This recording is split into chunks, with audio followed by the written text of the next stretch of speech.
aqui.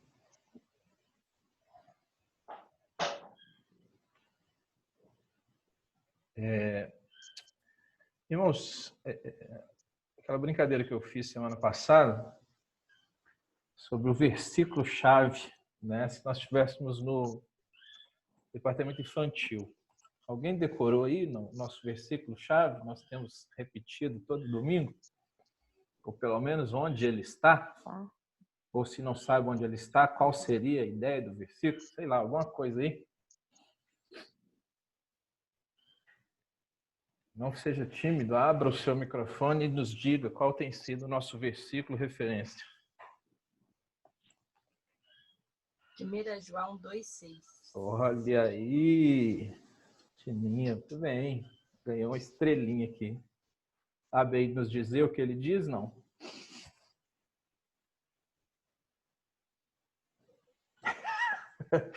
Foi a cola.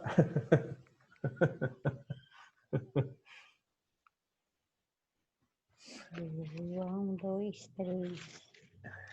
1 João 2,6. 6. Isso. Aquele que diz que permanece nele, esse deve também andar assim como ele andou. Exatamente. Então, esse tem sido o nosso versículo, que nós temos usado como tema geral, né?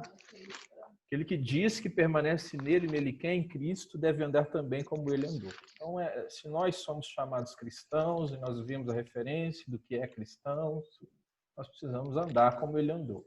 Nós temos trabalhado temas a cada domingo, assuntos específicos a cada domingo.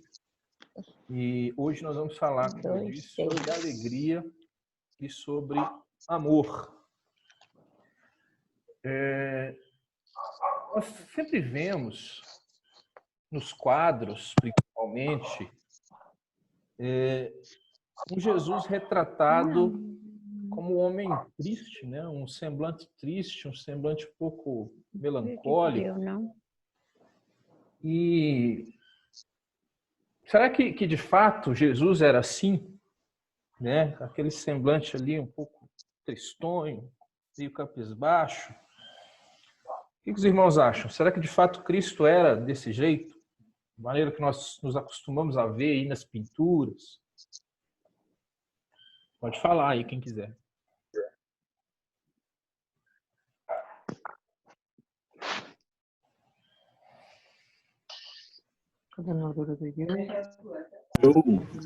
Eu particularmente penso que, se tratando-se de uma pessoa com duas naturezas, no que tange ao aspecto humano, ele foi dotado dos mesmos sentimentos que nós, possivelmente das mesmas variações. Alguém que expressava profunda alegria em momentos alegres, mas alguém também que conseguia expressar profunda dor, tal qual talvez nós nem consigamos em momentos de tristeza, né, como nós já percebemos nos evangelhos. Uhum. Possivelmente, sei lá. Até já vimos a questão do sofrimento, né? Alguém vai falar aí? Tá ouvindo? Sim. Tá. Eu penso que devido ao peso realmente qual foi a missão dele aqui, eu penso que tinha sim um olhar, pode não ser igual que a gente vê aí nesses retratos aí pintados, nesses quadros, mas assim, tinha o peso de saber o que ia acontecer, entendeu? Então, eu estava até conversando outro dia com a Andresa sobre alguns profetas, né? O Isaías, que tinha aquela missão, o Jeremias, que sabia o que ia acontecer, recebia de Deus o que ia acontecer. Então, não tinha como, eu acho, ter aquela alegria todinha, que às vezes a gente tem uma alegria porque a gente, por mais que a gente tenha conhecimento do sofrimento, mas a gente não sabe assim, exatamente o que é ter essa missão aí que Jesus teve, entendeu? Não sei se eu consegui aí transmitir o que seria. Tem um profeta, inclusive, que ele chorou na hora que ele olhou para uma pessoa, esqueci agora o nome dele, que ele sabia o que a pessoa ia fazer logo em seguida, que ele ia abrir a barriga das mulheres, né, com criança ainda. O profeta chorou, então... Se não me engano, foi Eliseu, né? Então eu acredito que tem um peso muito grande aí. Não que não tivesse alegria, mas tem um peso muito grande no semblante, sim. Entendi.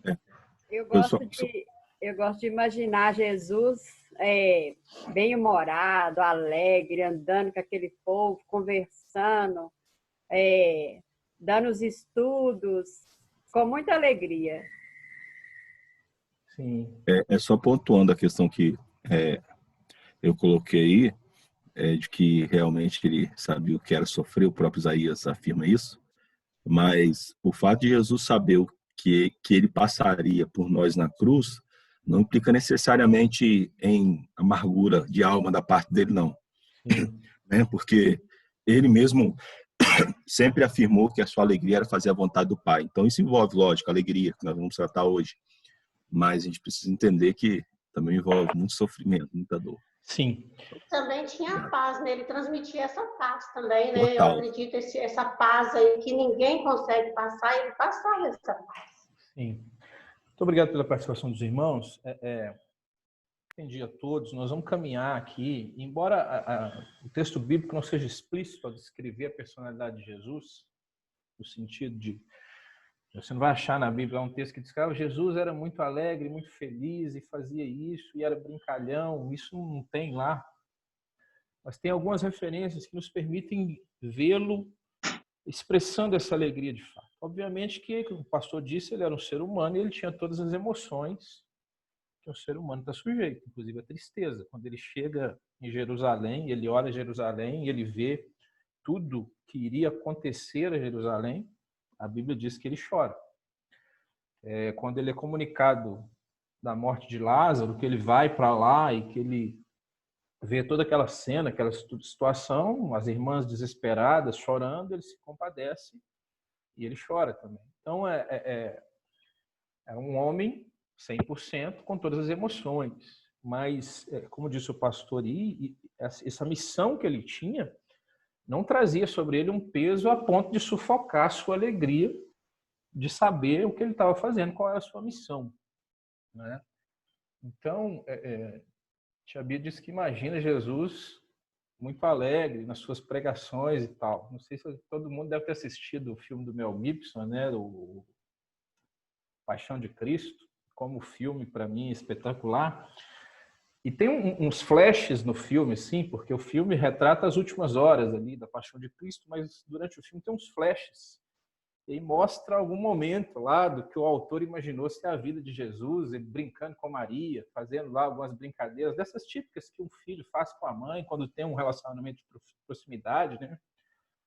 E eu achei bastante interessante essa visão dele, porque obviamente que Jesus teve momentos assim em família, né? Ele viveu nesse contexto familiar até os 30 anos. E me custa imaginar um Jesus carrancudo ali, triste, pensando no que ia acontecer com ele lá no futuro, né? Eu penso que ele viveu esse ambiente familiar ali, muito salutar. Então, seguindo, o primeiro ponto nosso é esse, então, experimentando a alegria como Jesus, aí está com Jesus, mas é como Jesus. Texto de João 15:11. Tendo dito essas coisas, tenho-vos dito essas coisas para que o meu gozo esteja em vós e o vosso gozo seja completo. A palavra aí que foi traduzida como gozo é hará, do grego, ou cará. Todas as duas pronúncias estão corretas. Segundo o meu professor, ele prefere hará. E é um substantivo, né, feminino que vem da mesma raiz da palavra graça no grego, que é haris. E ela significa alegria, prazer, e é usada, de fato, nesse sentido, para expressar uma fonte de alegria. Então, o que Jesus está dizendo aí, eu tenho dito essas coisas para vocês aí no contexto de João 15, para que a minha alegria esteja em vós e a vossa alegria seja completa. Então, esse texto já nos dá uma ideia de que, de fato, a alegria era algo presente na vida do Senhor Jesus, por aquilo que o autor vai apresentar aqui no livro, que nós vamos partilhar com os irmãos. E não só isso, mas o desejo dele é que essa alegria ela fosse de fato transmitida aos seus discípulos e que a alegria deles também fosse completa, não é? Então nós vamos ver aí, por exemplo, alguns textos, como eu disse, não tem um texto explícito que vai retratar isso, mas alguns textos que nos dão pistas disso. Então, por exemplo, Marcos 10, 13, 16, aquele texto que fala que as crianças se achegavam a Jesus, né? Então, se você reparar hoje nos nossos dias, crianças gostam de se achegar a pessoas que são alegres, pessoas que gostam de brincar, pessoas que chamam a atenção delas de alguma maneira, né? Dificilmente você vai ver a criança chegando perto de uma pessoa que é carrancuda, que não se comunica, né? Que não brinca. Obviamente, irmãos, isso aqui, como eu disse, não é explícito isso aqui. São textos que nos levam a imaginar essa situação. Então, as crianças já chegavam a ele, e naquele momento específico, talvez porque viam nele essa personalidade, né? Nós temos Mateus 9,15, que diz: podem, acaso, estar tristes os convidados para o casamento enquanto o noivo está com eles? Contexto que Jesus participava, né, de várias festas, de várias ocasiões festivas, de banquetes, de casamentos. E aí, esse texto aqui, num contexto de que eles indagavam a Jesus que os discípulos deles não jejuavam, né, e viviam comendo, e se alegrando, etc. E Jesus, então, diz a eles: olha, os convidados de um casamento podem estar tristes enquanto o noivo está com eles. Mas a ideia aqui de que Jesus ele não não era aquela pessoa antissocial, né, que se limitava a não, meu propósito é pregar o evangelho, então eu vou morrer por essas pessoas aqui, então eu vou cumprir esse propósito. Não, ele aproveitava essas ocasiões todas para isso e ele não se negava a participar dessas ocasiões, dessas festividades. E eu imagino que a Bíblia registra, né, obviamente, o que Deus achou importante que fosse registrado, as mensagens que nós receberíamos, mas eu imagino que nessas ocasiões, em algum momento, as pessoas viam ali um Jesus alegre, conversando, estabelecendo relacionamentos e etc. e tal. Lucas 10, 21 diz assim: naquela hora exultou Jesus no Espírito. Isso aqui é o contexto quando ele envia os discípulos para que eles fossem pelas cidades pregando o evangelho, e eles voltam muito felizes, muito alegres, porque os espíritos se submetiam a eles, né? Eles expulsavam demônios, eles faziam curas, e eles estavam muito alegres daquilo tudo ali. E Jesus, então, faz um alerta para eles, para tomar cuidado com a questão do orgulho, que eles não deveriam ficar felizes por isso, mas porque o nome deles estarem no livro da vida, etc. Mas depois, no verso 21, diz que naquela hora exultou Jesus no Espírito. E a palavra que foi traduzida aqui como exultou é agaliao, que significa exatamente regozijar-se grandemente. Né? Então, assim, eu exulto, eu estou cheio de alegria. E foi o sentimento de Jesus naquele momento, por ver aquelas coisas acontecerem. Então, por essas pistas, digamos assim, que a palavra de Deus nos deixa, nós podemos concluir que Jesus era, sim, um homem alegre, em que pese ele tem os seus momentos de aflição, os seus momentos de tristeza, os seus momentos de dor, assim como todos nós, que somos servos do Senhor Jesus, mortos para o mundo, ressurretos para uma nova vida com Ele, nós temos nossos momentos de tristeza, mas o cristão verdadeiro não pode ser dominado pela tristeza. Não é? Por quê? Porque nós temos a certeza da salvação. Quem tem a certeza da salvação não pode viver uma vida de tristeza, mas uma vida de alegria nessa esperança que nós temos. Então, feita essa introdução, vamos buscar qual era a fonte dessa alegria que Jesus tinha. E de cara a gente já pode dizer que não era a circunstância. Né? Ele vai iniciar o seu ministério aos 30 anos. A Bíblia não fala como foi a sua vida antes, nós temos só aquele registro lá dele criança no templo, né? Mas certamente ele teve que trabalhar até o momento de iniciar o seu ministério, supondo pela tradição da época, ele tenha aprendido a profissão do seu pai, que era um carpinteiro, então talvez ele tivesse que trabalhar com isso e na possibilidade, ou melhor, na certeza de que ele era o filho mais velho daquela família e, segundo alguns teólogos, José, nesse contexto de início de ministério de Jesus, José não estava vivo mais, então ele era meio que responsável por aquela família, pela sua mãe, pelos seus irmãos. Então, Jesus, homem, possivelmente teve que trabalhar para sustentar a sua família. Talvez ele tenha tido uma vida difícil até ali, né? E quando ele inicia o seu ministério, ele vive num mundo caído, rejeitado pela mensagem que ele pregava, e mesmo sem pecado, ele experimenta a dor do pecado. Então, nós já falamos sobre isso também, quando falamos sobre o sofrimento, né? Alguém que não tinha pecado, mas que experimenta essa dor do pecado, né? E o fato dele ser perfeitamente divino não era uma anestesia para a dor. Nós falamos um pouco sobre isso também já durante esses estudos, que a natureza divina ela não anula a natureza humana. Então, Jesus, como homem, sofreu dores, né? Sofreu de fato, e a sua natureza divina não era uma anestesia para a sua dor. Então, ele teve uma vida difícil, de circunstâncias difíceis, porém a sua alegria, então, se firmava em algumas certezas, não nas circunstâncias. A primeira fonte, então, a primeira certeza dessa alegria de Jesus, em aquilo que ela se firmava, já que não era nas circunstâncias, era na sua identidade. Ele tinha certeza da sua identidade, né? Então, coloquei o texto de Mateus 3, 16 a 17, que diz assim: batizado Jesus, saiu logo da água, e eis que lhe abriram os céus, e viu o Espírito de Deus descendo como pomba vindo sobre ele. E eis uma voz dos céus que dizia: este é o meu Filho amado, em quem me comprazo. Então Jesus sabia exatamente que era o Filho amado do Pai.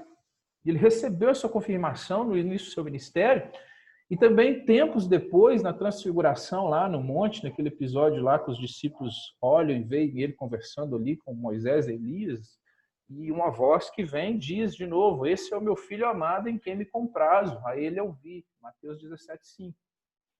Né? Nós podemos recorrer também ao texto de João 15, de 9 a 11, que diz: como o Pai me amou, também eu vos amei, permanecei no meu amor. Se guardares os meus mandamentos, permanecereis no meu amor, assim como também eu tenho guardado os mandamentos do meu Pai. No seu amor permaneço. Tenho dito essas coisas para que o meu gozo esteja em vós, o vosso gozo seja completo. Nós já lemos esse versículo lá. Então, Jesus, certo do amor do Pai por ele e do amor que ele tinha pelos seus discípulos, explica a eles, né, que essa lembrança que ele traz a eles aqui, de permanecer no amor, de guardar os mandamentos, porque ele permanecia no amor do Pai, ele guardava os mandamentos do Pai, essa lembrança era para trazer alegria aos seus seguidores. Então ele sabia quem ele era, ele sabia quem era o seu Pai, e essa certeza da sua identidade era um dos fatores que lhe trazia alegria. Fazia com que a sua alegria pudesse ser transmitida àqueles que estavam com ele, para que aqueles tivessem também uma alegria completa. Segunda certeza que ele tinha era sobre o seu propósito. João 15, 10, como nós lemos aí, principalmente a parte B, diz: eu tenho guardado os mandamentos do meu Pai. Então, o seu propósito, o propósito de Jesus, era fazer a vontade do Pai e não a sua própria vontade. E ele vai deixar isso bem claro ao longo aí dos 4 evangelhos. Você vai ler, você vai ter essa confirmação. Ele sempre diz isso. Né? E isso lhe trazia verdadeira alegria. Né? Então, antes de ser preso, Jesus ora e ele diz assim: eu te glorifiquei na terra, consumando a obra que me confiaste para fazer. Então, o seu propósito era cumprir os mandamentos do seu Pai. E fazer isso, como o texto de João 15 diz, era o que lhe trazia alegria. Então, a certeza da sua alegria vinha da sua identidade, vinha do seu propósito. E vinha, terceiro aspecto, do seu objetivo. Então, ele tinha como um alvo estabelecido por Deus, e ele buscava esse alvo. E buscar esse alvo trouxe alegria a Jesus. Para cumprir esse objetivo, ele via sua vida além do sofrimento, além do cansaço, além da rejeição que lhe estavam propostos. Embora ele tenha tido aquele momento de aflição ali, de dor, porque ele era homem, ele sentiu isso. Mas essas circunstâncias não dominavam o seu sentimento. Ele sabia que esse era um objetivo que ele tinha. E cumprir esse objetivo certamente lhe alegrava. Ele precisava redimir um povo que ele mesmo recebeu por herança do Pai, um povo que era seu, portanto. Então, esse objetivo de restaurar esse povo, de resgatar esse povo, né, de trazer esse povo à vida, certamente enchia o seu coração de alegria, porque ele olhava além das circunstâncias, além daquilo que ele tinha que refletir. Então, a alegria do Senhor Jesus, ela não vinha das circunstâncias. Nós podemos avaliar aqui, humanamente falando, que a vida dele foi uma vida difícil, dura.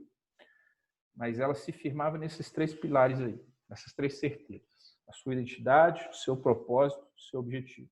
Ele era o Filho de Deus, ele queria cumprir os mandamentos do Pai e ele precisava redimir o povo que ele recebeu por herança do seu Pai. A partir disso, nós temos que avaliar a nossa vida. Jesus é o nosso parâmetro.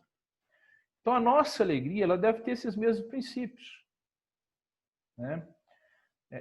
O Novo Testamento está repleto de textos que nos remetem à necessidade de uma vida de alegria. Coloquei alguns aí. Atos 2,46 vai dizer sobre o contexto da igreja primitiva que eles partiam o pão de casa em casa e tomavam suas refeições com alegria e singeleza de coração. Filipenses 3,13 diz: alegrai-vos no Senhor. 4,4 repete essa ideia: alegrai-vos no Senhor, alegrai-vos sempre no Senhor, outra vez digo, alegrai-vos. Romanos 12,12 diz: regozijai-vos na esperança, é um sinônimo aí para alegrai-vos, né, na esperança. E Gálatas 5,22 vai dizer que a alegria é um dos frutos do Espírito, ou faz parte do fruto do Espírito, né, já que o texto diz que, mas o fruto do Espírito é amor, alegria e por aí segue. Então, ou seja, é algo que nós devemos cultivar. É uma necessidade. Como eu disse, para nós que temos a consciência de sermos salvos da escravidão do pecado e renascidos em Cristo, nós não podemos ser dominados por um sentimento de tristeza, de abatimento, né? De estarmos sempre lamentando tudo, por mais difíceis que sejam as circunstâncias. Nós citamos aqui no momento que nós falamos sobre essa ideia de alegria, de felicidade, sobre aquele moço lá que escreveu o hino Sou Feliz, tudo que aconteceu com ele, a tragédia de perder os filhos, de perder os bens, e ainda assim ser capaz de compor um hino tão belo de um cristão que reconhece a sua alegria, a sua felicidade naquele que é o Salvador da sua vida, Jesus Cristo. Então, a partir desses textos aí, dessa necessidade, nós podemos concluir que o cristianismo sem alegria, ele não é genuíno. E qual é a fonte da nossa alegria? Ela está fundamentada nas mesmas coisas que a alegria de Jesus. Ela precisa estar, pelo menos. Não nas circunstâncias. Porque se nós olhamos para as circunstâncias, nós vamos nos deixar abater. Se nós levantamos os olhos e vemos os problemas, vemos as aflições, nós nos abatemos. Se nós tiramos os olhos do Senhor e colocamos nos problemas, nós vamos deixar nos levar por isso, pela tristeza, pela dor, porque nós estamos envoltos em problemas e em tribulações o tempo todo. E isso é algo que foi dito, que aconteceria também. Ninguém entra, ninguém é convertido, digamos assim, pelo Espírito Santo com a promessa tabajara, né? Seus problemas se acabaram. Não sei se alguém lembra aí das organizações tabajara, mas era esse o slogan, né? Os seus problemas se acabaram, né? Mas o cristianismo não oferece isso. Embora tenha alguns aí que preguem que é assim, né? Mas a gente sabe que não é. Então, a fonte dessa alegria, primeiro, deve estar na nossa identidade. William Blake diz o seguinte, passar aqui. Isso. A alegria depende muito menos do que temos do que daquilo que somos. Isso é uma realidade para nossas vidas. Não é? Como cristãos. Vai depender muito, muito, muito menos do que nós temos, mas muito, muito mais daquilo que nós somos. Somos salvos, redimidos em Cristo Jesus. Lucas 10:20 diz, não obstante, alegrai-vos, não porque os espíritos vos submetem, e sim porque o vosso nome está rolado nos céus. Tinha mencionado esse texto lá atrás já. Então, quando eles voltam felizes ali, dizendo, nós expulsamos demônios, nós fizemos isso, e imagina o Chaves lá naquela empolgação dele, né? Isás, isso, Isás, e aí Jesus fala, calma, vocês estão felizes, satisfeitos, mas alegrai-vos muito mais, porque o vosso nome está rolado nos céus. Identidade, irmãos. Nós somos cristãos, redimidos em Deus, em Jesus por Deus, para uma nova vida, e somos herança do Pai ao Filho. Né? Esse povo que ele resgatou na cruz, esse objetivo que ele tinha, somos nós somos parte disso. Essa é a nossa identidade, e não há razão maior do que essa para estarmos felizes, estarmos alegres nele, vivendo com aflições, vivendo com problemas, passando por momentos de tristeza. Isso é inteiramente normal. Mas isso não pode dominar as nossas vidas. Então, saber que éramos antes culpados, condenados, mas agora somos filhos, adotados e perdoados por Deus, nos traz essa profunda alegria. A gente vai ver isso, por exemplo, no episódio do etíope, lá de Atos 8. O verso 39 diz que, depois de ser batizado, ele foi seguindo o seu caminho cheio de júbilo, ou seja, cheio de alegria, porque agora ele é uma nova criatura. Ele que vinha lendo ali os textos bíblicos sem poder entender direito, cruza o seu caminho ali, um servo de Deus enviado por Deus, milagrosamente, que pergunta a ele, você está entendendo o que você está lendo? Ele fala, mas se ninguém me explicar. Os irmãos conhecem essa história, enfim. E eles param ali, e ele é batizado, e o verso 39 de Atos 8 diz isso, ele foi seguindo o seu caminho cheio de júbilo. Por quê? Porque agora ele tinha essa certeza de que era culpado, condenado, mas que agora ele estava adotado em Cristo, perdoado por Deus. Nós vamos ver, ainda em Atos 16, a história do carcereiro. Lá, Paulo e Silas presos, cantando louvores, aí acontece aquele estrondo ali na prisão, as portas se abrem, o carcereiro acorda, vê aquela situação, fica desesperado, e Paulo diz, não, calma, nós estamos todos aqui.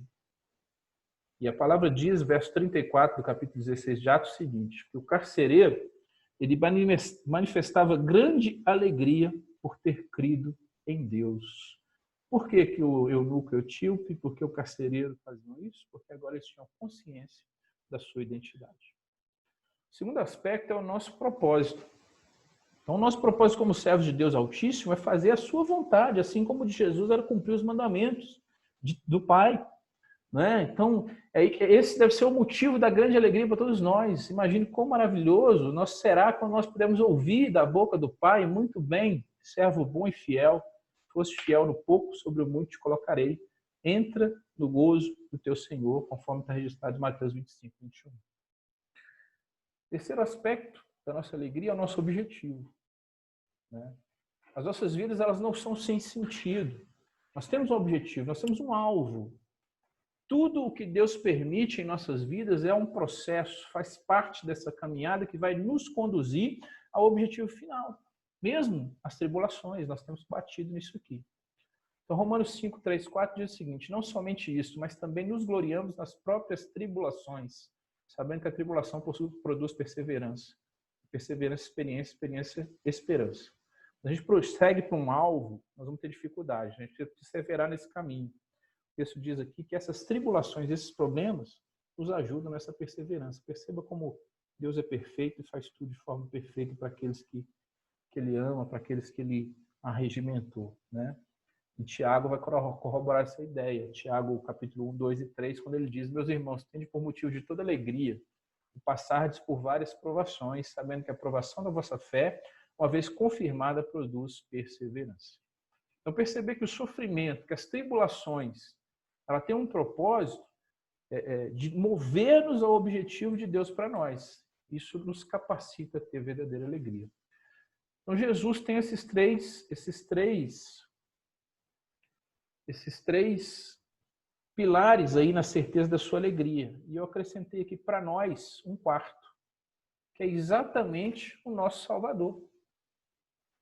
Essa razão aí, a letra D, talvez seja superior às demais, porque dela deriva toda a alegria, de Cristo deriva toda a alegria. Né? Ele é a nascente de toda a alegria. João 16, 22 diz: assim também, agora vós tendes tristeza, mas outra vez vos verei, e o vosso coração se alegrará, e a vossa alegria ninguém poderá tirar. Jesus, aqui nesse contexto, está falando aos discípulos, está preparando os corações deles ali para tudo que estava para acontecer. Sua prisão, sua morte, sua crucificação. Eles iam ficar tristes, eles iam se sentir perdidos ali, com medo, né? E Jesus disse para eles: vocês estão tristes agora, mas eu verei vocês de novo, porque eu vou ressuscitar, eu vou estar com vocês, e o vosso coração vai se encher de alegria. E essa alegria ninguém poderá mais tirar. Por quê? Porque a partir dali era a certeza que Jesus estaria com ele todos os dias, até a consumação do século, como está conosco hoje também. Então, a fonte maior da nossa alegria é o nosso próprio Salvador, que prometeu que estaria conosco. Então, Jesus disse isso a eles ali pouco antes de ser preso crucificado. E ele disse porque quando ressurreto estaria com eles até a consumação dos séculos, como está conosco também. Porque essa promessa se estende a nós. Então, além da nossa identidade, do nosso propósito, do nosso objetivo, a nossa alegria se fundamenta no nosso Salvador. Sobre a alegria, eu encerro aqui e vou passar para o amor. Se alguém quiser fazer algum comentário, fica à vontade. Ô, Wilson, Sim? eu estava lembrando aqui que nós fizemos há muitos anos atrás um concurso com as crianças a respeito do livro de Filipenses.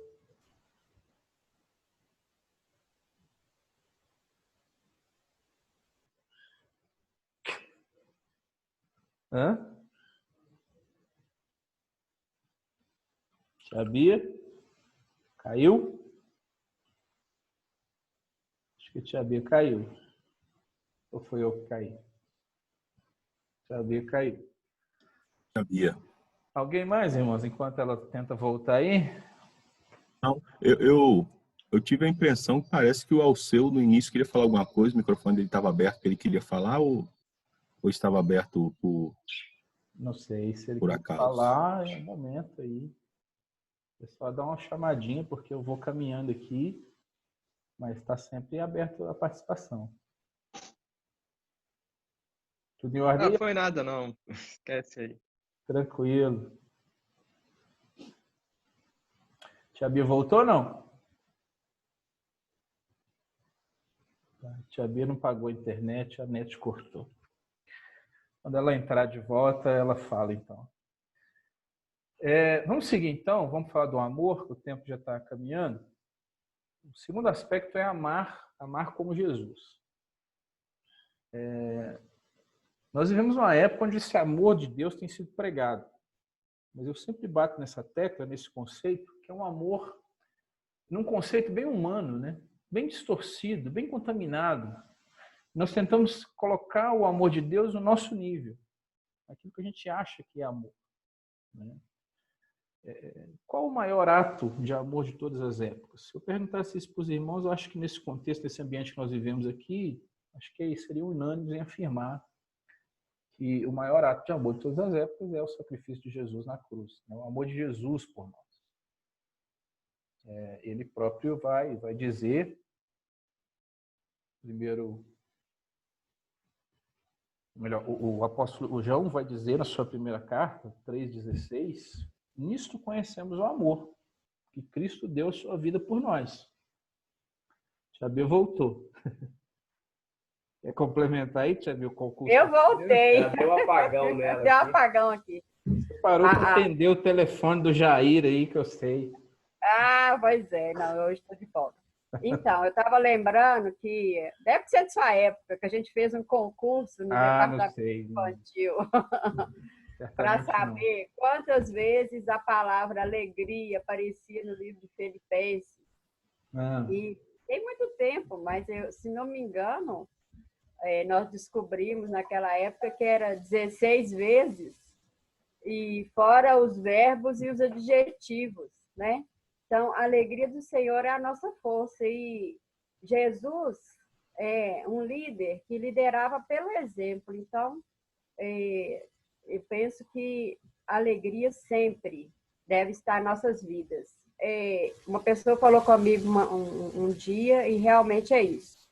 O ser e o estar é diferente. vale para a alegria da nossa vida. Nós somos felizes com Jesus, em toda e qualquer circunstância. Vai ter momento que a gente não vai estar tão feliz, por exemplo, uma pessoa está doente, morreu alguém, naquele momento eu não estou feliz, mas eu sou feliz com Jesus. E essa alegria que nos dá força para poder vencer toda e qualquer situação. Amém. É isso. Amém. Então, irmãos, se eu perguntasse qual o ato maior de amor em todos os tempos, certamente todos seriam unânimes em dizer que foi o sacrifício de Jesus. E primeiro João 3,16, João vai escrever isso. Nisto nós conhecemos o amor. Em quê? Que Cristo deu a sua vida por nós. Então, o amor de Jesus na cruz para salvar pecadores que nada mereciam é, sem dúvida, essa maior expressão de amor. Agora, por que nós podemos chegar a essa conclusão? Numerei aí algumas razões, de acordo com o autor do livro. Primeiro, é que o amor de Jesus foi voluntário. O texto de João 10,18 vai dizer que ninguém a tira de mim. Pelo contrário, eu espontaneamente a dou. Tenho autoridade para a entregar e também para reavê-la. Quem que falou isso aqui? Jesus. O próprio Jesus, e ele está referindo à sua vida. Ele está dizendo que ninguém tira a vida dele. Ninguém a tira dele. Pelo contrário, ele espontaneamente se ofereceu para entregá-la. E a sua autoridade ele tinha autoridade para isso, para entregá-la e também para reavê-la. Né? Então, foi um ato voluntário. Eu até falei um tempo atrás aqui dos irmãos, de alguns teólogos, eu não lembro exatamente quem agora, mas essa ideia é corroborada por alguns, que imaginam lá no Pacto da Redenção, que é feito na eternidade, um diálogo imaginário entre as três pessoas da Trindade e Deus perguntando, né, quem vai morrer no lugar deles para que a justiça seja feita, e Jesus prontamente se oferecendo, né? Eu vou morrer no lugar deles. É um diálogo imaginário, tá? Como eu disse. Mas é usado para a gente entender o que é o Pacto da Redenção e a função de cada um nesse pacto.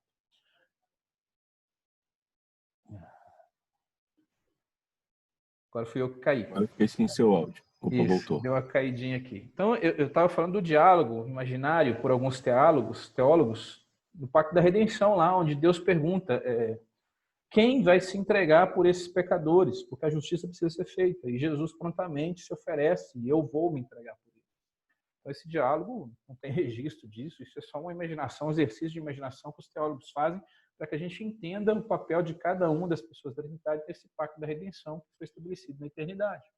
O que precisa ficar claro é isso, que Jesus espontaneamente deu a sua vida. Foi um gesto voluntário, um amor voluntário. O segundo aspecto é que o amor de Jesus ele foi substitutivo. João 10,15 disse, eu dou a vida pelas minhas ovelhas. E essa palavrinha pelas aí, lá no original, ela tem o significado de em lugar de. Então, quando Jesus diz, eu dou a minha vida pelas minhas ovelhas, ele está dizendo, eu dou a minha vida em lugar das minhas ovelhas. E 1 Pedro 3,18, essa ideia vai ser corroborada quando Pedro escreve, pois também Cristo morreu uma única vez pelos pecados, o justo pelos injustos, ou seja, o justo no lugar dos injustos. Então, a substituição, há um amor substitutivo para conduzir-vos a Deus mortos sim na carne, mas vivificados no Espírito. Então, a realidade é que nós merecíamos a morte pelos nossos pecados, mas Jesus tomou o nosso lugar na cruz de forma voluntária e substitutiva. Aí a gente lembra daquele cântico, né? Pois morreu a nossa morte para vivermos sua vida. Nos trouxe grande salvação. Com essa ideia. Letra C é que esse amor de Jesus, além de voluntário e substitutivo, ele foi sacrificial. João 15,13 diz, ninguém tem maior amor do que este de dar alguém a própria vida em favor dos seus amigos. Sacrificialmente, ele deu sua perfeita e preciosa vida por nós. Então, muitos, ao passarem por dificuldades, vão se perguntar assim, poxa, Jesus, será que realmente me ama? Então, a resposta vai vir aos pés da cruz quando nós reconhecemos esse amor sacrificial por nós, quando nós entendemos que nós merecíamos a cruz, não Cristo, mas sacrificialmente ele se oferece por nós. É o Cordeiro imaculado, o Cordeiro perfeito, que leva sobre si os nossos pecados. Romanos 5,8 diz, mas Deus prova o seu próprio amor para conosco, pelo fato de ter Cristo morrido por nós, sendo nós ainda pecadores. Amor sacrificial. Letra D, que o amor de Jesus também foi um amor pessoal. João 17,9 diz, é por eles que eu rogo, não rogo pelo mundo, mas por aqueles que me deste. Então, aquela ideia que é sempre citada em João 3,16, como se fosse algo universal, né? Porque Deus amou o mundo de tal maneira, que deu seu Filho unigênito, para que todo aquele que nele crê não pereça, mas tenha vida eterna. Então, a ideia de que alguns universalistas dizem que aquela expressão, o mundo, a ideia de que a salvação vai alcançar todo mundo. Mas essa ideia não é verdadeira, né? Nós já vimos aqui lá atrás um conceito de mundo, quanto ele é amplo, mas além de ser um aspecto geral no sentido de que, não universal, quando eu digo geral, no sentido de salvar muitas pessoas, mas é também pessoal, porque Jesus fala aqui, na oração lá, essa chamada sacerdotal, João 19, que ele estava intercedendo, não pelo mundo, mas por aqueles que o Pai o deu. E nós fazemos parte disso. Então, quando ele ora isso, ele está pensando em cada um de nós, né? Nós estamos entre esses que o Pai lhe deu, né? Então, como Paulo afirmou, nós podemos afirmar também, como Gálatas 2,20, que diz que esse viver que agora tenho na carne, eu vivo pela fé no Filho de Deus, que me amou e a si mesmo se entregou por mim. Então, perceba a pessoalidade disso, né? Então, é o meu pecado que me separa de Deus. Não é o pecado de todo mundo. É algo pessoal. É o pecado de cada um de nós, né? Que vai nos separar de Deus. Então, da mesma forma que isso é pessoal, a gente não paga pelo pecado dos outros, vamos pagar, a responsabilidade nossa é o nosso pecado. Assim também, né, os sofrimentos e a morte de Cristo, ela tem a ver comigo pessoalmente. É um amor pessoal. Então, a verdade é que ele me amou e se entregou por mim, como Paulo disse. Trabalhar nesses 4 pontos do amor de Jesus aí, que é voluntário, substitutivo, sacrificial e pessoal,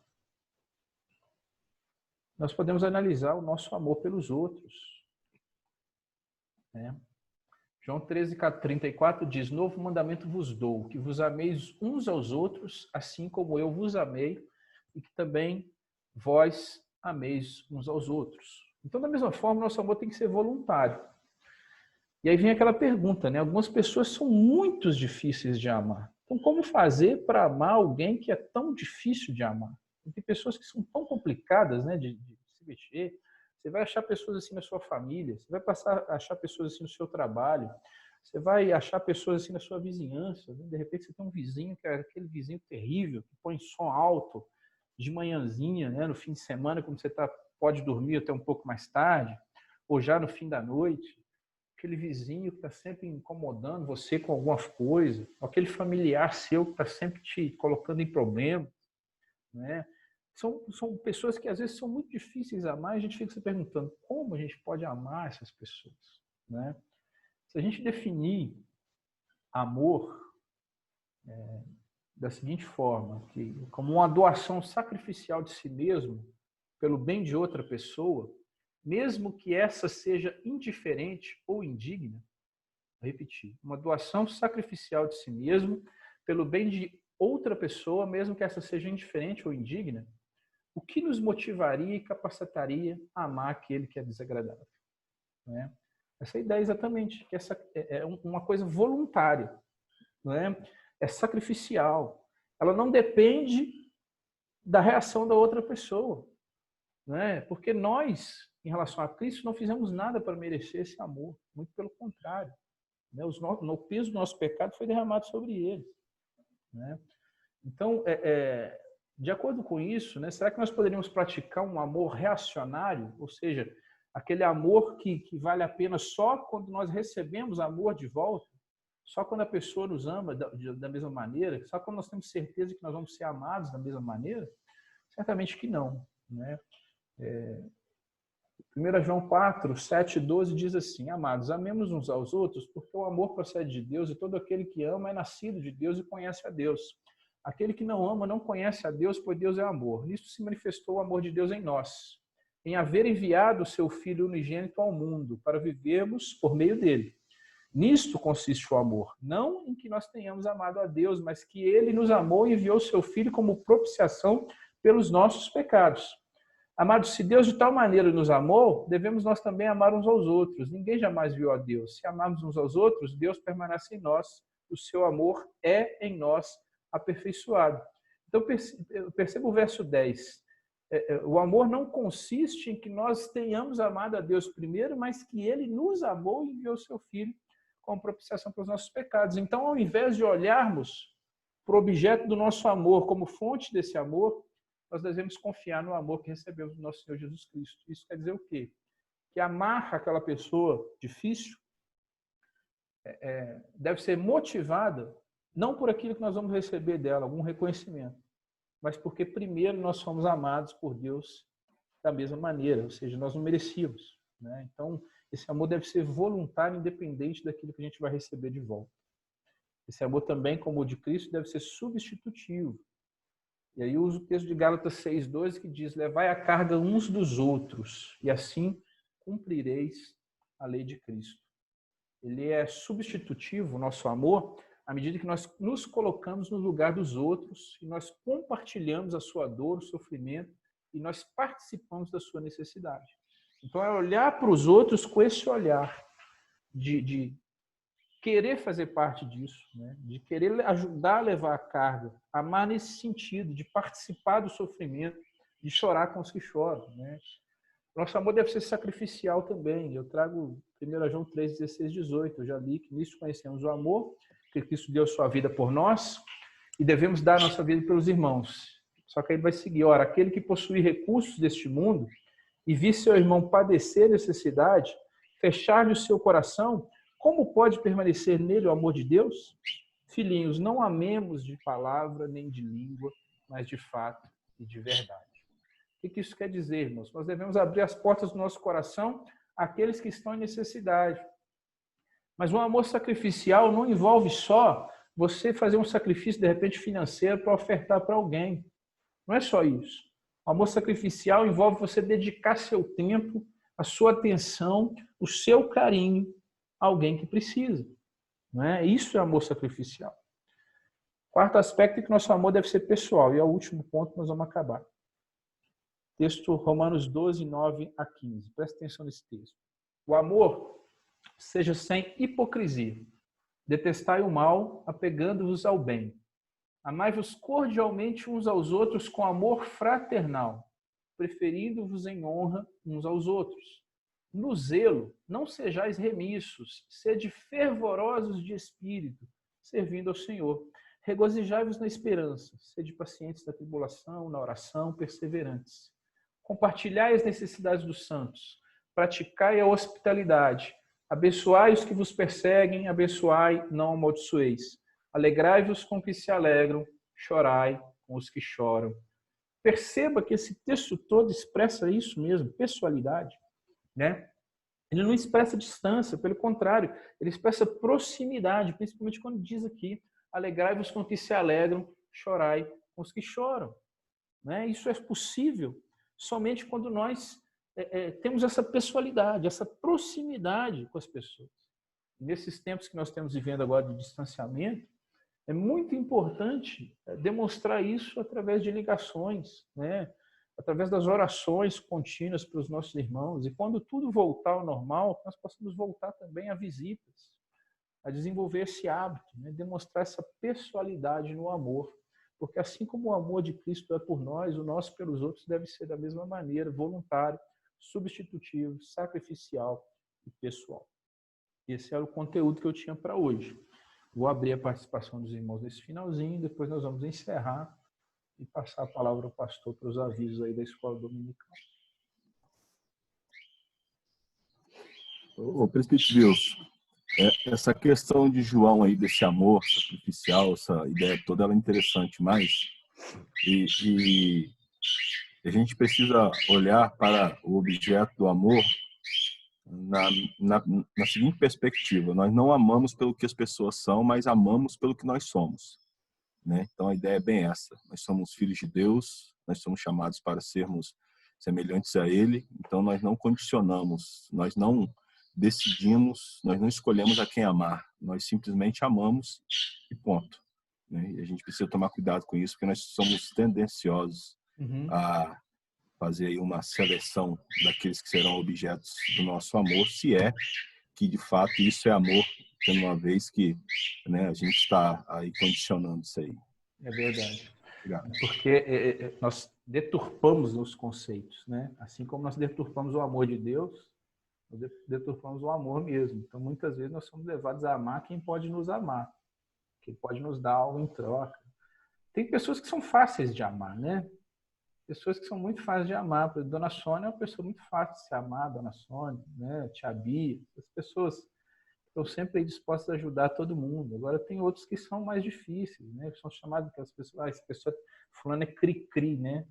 A pessoa está sempre criando algum problema. Mas essas pessoas são bênçãos no nosso meio também, porque nos fazem enxergar as coisas, às vezes, de outro prisma, né? Nos fazem exercitar a paciência, muitas vezes, né? Mas é isso mesmo. Quer dizer, a ideia é essa, é o que Jesus fez. Se a gente for pensar se nós merecíamos isso, não merecíamos. E ainda assim, Ele nos amou de forma incrível, intensa, como nós destacamos. Mais alguém, irmãos? Ouviu? Sim. Uma coisa que eu estava pensando também, que amor a gente prova através de ações, né? De atos no nosso dia a dia e através de palavras também. Tem gente que tem tanta dificuldade de falar eu te amo, que as pessoas sentem que tem hora que você precisa falar para a pessoa eu te amo. Né? E tem gente que tem muita dificuldade, né? Para Deus, a gente tem que provar esse amor através de atos e através de palavras também. Sim. A gente acha que é uma fraqueza você dizer eu te amo para alguém, né? E eu acho que isso às vezes vai mudando, né? Eu me lembro que meu pai, por exemplo, eu não me lembro de ter falado eu te amo para ele, não me lembro de ter ouvido eu te amo, embora eu sei que ele me amasse e eu o amasse muito. Mas essa convivência que era diferente. Né? Ao passo que com o meu filho a gente se fala isso sempre, porque é importante a gente falar e demonstrar isso, obviamente, como você falou, com palavras e com ações. Mais alguém, queridos? Não é fraqueza, né, você dizer que ama alguém. E, claro, nós todos temos a necessidade de nos sentirmos amados também. Isso nos fortalece. E eu queria agradecer à igreja. Né? Hoje a sala está cheia aqui, vendo pessoas que a gente não via, como Dom Geraldo, de algum tempo, para dizer que eu me sinto muito amado pela igreja. Principalmente nesses dias de seminário aí, tenho me sentido muito amado pelos irmãos e louvo a Deus por isso, pela vida dos irmãos. Muito obrigado. Queridos, vamos encerrar, então. Ô, Wilson. Oi. Você falou aí de amar pessoas difíceis, aí você deu até o exemplo do vizinho com som alto. Mas e naqueles casos, por exemplo, de pedófilos e terroristas? Como é que vai amar? Eu costumo dizer o seguinte, é uma boa pergunta, ainda bem que o pastor está aí. Eu costumo dizer, citar sempre o exemplo de Esaú e Jacó. Quando o texto lá diz que eles não tinham nascido ainda e Deus amou Jacó e odiou Esaú. E o livro que eu li, eu não lembro qual agora, o autor trata essa questão da seguinte maneira. Deus, pela sua soberana vontade, escolheu Jacó para sua posteridade, para sua herança. Não é? E ao odiar Esaú, é como se ele tivesse deixado Esaú de lado. O que eu estou querendo dizer? Onde eu vou chegar para encurtar a história, que o tempo já cresceu. Quando a gente ama alguém, a maior expressão de amor que a gente pode dar a essa pessoa é falar de Jesus. Falar do amor de Deus para que essa pessoa conheça esse amor de Deus. Se a pessoa não quiser ou não for tocada pelo Espírito, como você crê que aconteça aí, isso não significa que você vai ter associação com as coisas que essa pessoa faz, não significa que você vai concordar com essa pessoa faz. Mas você expressou amor a ela ao falar do amor de Deus para ela. Então, por mais difícil que seja amar essas pessoas, por mais abomináveis que esses pecados sejam, não é impossível para Deus resgatar uma pessoa dessa. Não é possível para Deus fazer com que uma pessoa se arrependa verdadeiramente e se torne uma nova pessoa. E se isso acontecer, eu vou olhar para essa pessoa ainda como um pedófilo, ainda como um assassino, ou eu vou tratá-la como um irmão daqui para frente. Então, muitas vezes, essas barreiras estão no nosso próprio ser. Agora, se não há mudança de vida, se não há arrependimento, eu demonstro amor a essa pessoa exortando a ela que se arrependa. Eu não vou demonstrar amor a essa pessoa aceitando os fatos que ela faz, aceitando as suas ações, aquilo que ela pratica. Né? Eu penso que o amor em si, esse amor que a Bíblia diz, é manifesto nos atos de misericórdia, é manifesto nos atos de amparo, de apoio, mas ele é muito mais manifesto em expressar ao pecador quem é Jesus e o que Jesus pode fazer na vida dele.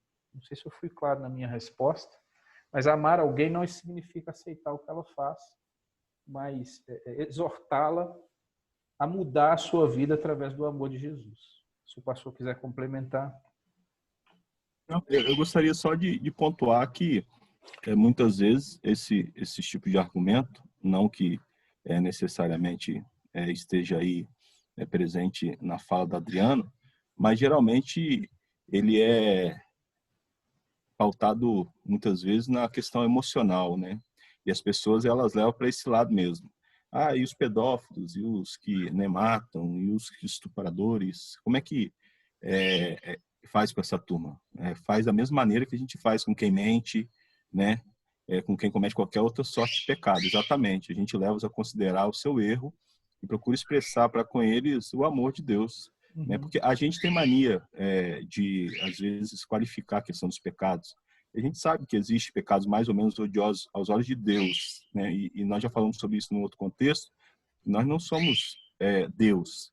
Quem vai estabelecer o que vai acontecer com esse tipo de pessoa, a punição e tudo mais, é o próprio Deus. O que compete a nós é, de fato, falarmos o amor desse Deus, expressarmos o amor de Deus para com as pessoas.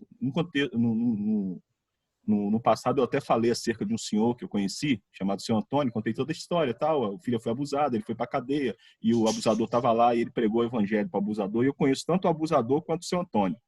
E ele perdoou esse homem e pregou o evangelho para esse homem, e esse homem hoje serve a Deus. Então, é umas coisas assim que foge a questão da razão, né?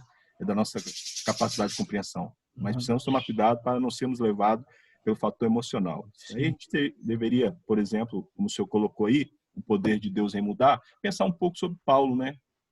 O que Paulo era, né? O que Paulo veio a ser, perseguidor e matador e assassino de crente, tornou-se um crente que morreu pela causa dos crentes. Então a gente precisa entender que nós amamos pelo que somos. Não amamos pelo que as pessoas são, mas pelo que nós somos. Somos servos de Deus, não importa se elas matam criança, se elas matam idosos, se elas matam outros que matam, nós amamos nessa maneira, nesses termos. Tá? Obrigado. E a gente precisa entender que, no final das contas, no inferno vai ter pedófilos e vai ter gente que nunca foi pedófilo, que nunca matou ninguém, mas que nunca foi servo de Deus. Né? É a expressão da igreja, inclusive. Exatamente. Aos olhos da sociedade eram pessoas até exemplares. Mas o que define isso é a questão do servir a Deus. E um exemplo recente que teve, nem tão recente mais, mas a questão do Guilherme de Pádua, eu nem sei se... Não vou entrar nem questão que ele realmente se arrependeu verdadeiramente. Só um exemplo, né? Acho que ele matou aquela atriz lá, a Daniela, alguma coisa, e na época deu um rebuliço tremendo, porque os dois eram o casalzinho da novela das 8, e ele foi preso, uma comoção nacional, era uma moça muito bonita, né? Daniela Pérez, eu acho. Na época, ele foi preso e tal, e anos depois foi noticiado que ele tinha se convertido, tinha virado até pastor, e depois ele saiu da cadeia, e acho que ele tem uma igreja aí. Mas o que a gente ouvia muito nas rodas dos crentes era exatamente isso. Isso é mentira, isso tá fingindo, é só para ser solto e tal, né? Eu não conheço esse rapaz, nunca conversei com ele, não sei se ele se converteu realmente, mas quando a gente diz isso, nós estamos limitando a ação de Deus no sentido de que ele é capaz de converter o coração de quem quer que seja. E o pastor citou Paulo, né? Então nós temos que ter cuidado com essas coisas, mas a gente expressa, resumindo, o amor a essas pessoas falando do amor de Jesus a elas. Se elas não se converterem, nós não temos que ter associação com elas. Nós já demonstramos amor por elas e vamos demonstrar amor por elas continuando a orar e interceder a Deus por elas. Tá claro, Adriana? Tá claro, obrigada. Ok. Nós vamos encerrar então, que o tempo já se alongou demais. Agradeço a todos mais uma vez. Um abraço a todos. E eu não vou citar nominalmente aqui um por um, mas alegria muito hoje minha ver mais pessoas aqui conosco. Que Deus os abençoe imensamente. A paz de Deus reine nos nossos corações. Semana que vem nós vamos abordar os benefícios e as dificuldades para fechar de andar como Jesus. Ok? Então, espero vê-los todos lá novamente. Vou passar a palavra ao pastor para seus avisos, as considerações finais.